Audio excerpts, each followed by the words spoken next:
Hi, welcome to this educational session by Khoo Learning Technologies Group. Today I'm going to share with you about how to make goals work for you. So we all know the importance of goals, both personally as well as professionally. If you read any book, attend any seminar on personal and professional development, they'll tell you that you've got to have a vision, you've got to have goals. Why? They're going to give you a direction, they're going to motivate you, they're going to bring out the highest potential. But the reality is this, for the majority of people, goals don't seem to work. Is that true? See, many people tell me, at the beginning of the year, they set New Year's resolution. They say, okay, I resolved that this year I'm going to lose weight, I'm going to make more money.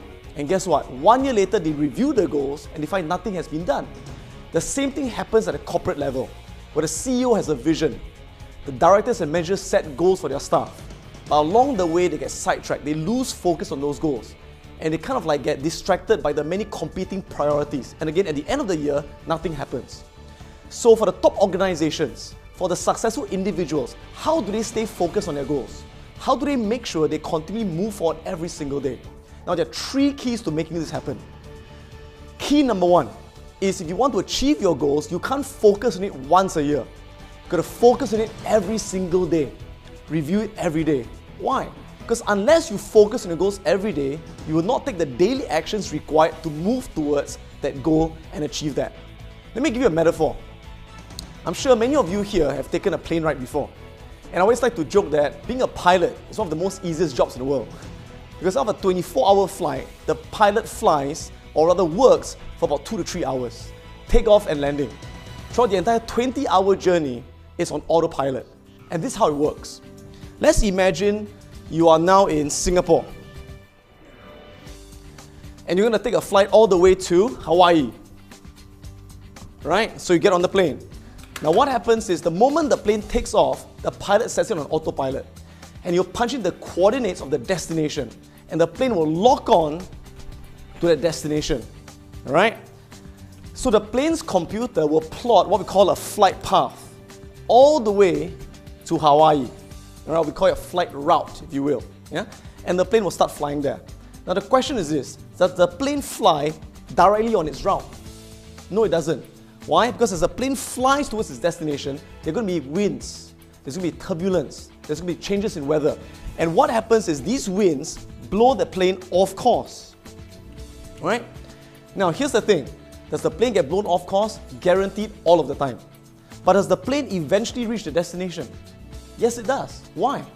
Because inside the plane's computer, there's a servo mechanism that's constantly locked on to that destination. At the moment it's blown off course, the servo mechanism will detect, okay, we're supposed to be going 24 degrees. We're now going 20 degrees. You'll calculate the differential and signal the plane's avionics and adjust the stabilizers and what have you and bring the plane back on course. And the plane continues on its route. But sure enough, after a few minutes or a few hours, another wind will blow and the plane gets blown again off course. What happens again? Computer detects the difference, signals the avionics, the differential, and the plane gets back on course again. And this process continues. So in fact, if you look at a plane's flying pattern, it doesn't go straight on its planned route, or route if you will. But the way it goes is this way. It goes this way, and this way, and this way, and this way, and this way, and this way, and it eventually reaches its destination. And if you think about it, 70% of the time, the plane is off course. Now, doesn't the same thing happen in life, personally and professionally? When we set goals, when we create strategic plans, do things always go according to plan? No, they don't. 70% of the time, things we plan to do never go according to plan. Does that mean we can't reach our destination? No, we can still reach our destination. Why? See, people who succeed are not people who are luckier, that they've got no problems, that everything goes according to the way they want. It doesn't happen that way. People who succeed, organizations that reach their goals, they too find themselves sometimes 70% off course when the market changes, when competitors change, but they still reach the goals they set. Why? Because they're continuously focused on that goal every single day, week and month. And when things are not going in that direction, what do?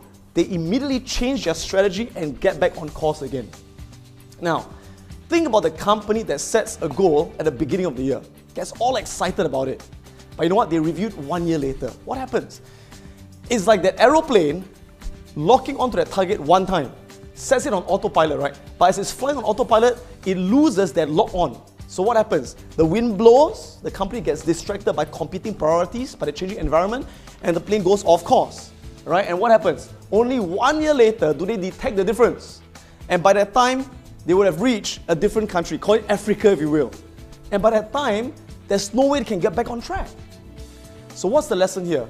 Key lesson is this: successful organizations review their goals consistently, daily, weekly, and monthly. Head of departments get their people together and every week spend about just 20 minutes reviewing their KPIs, their goals.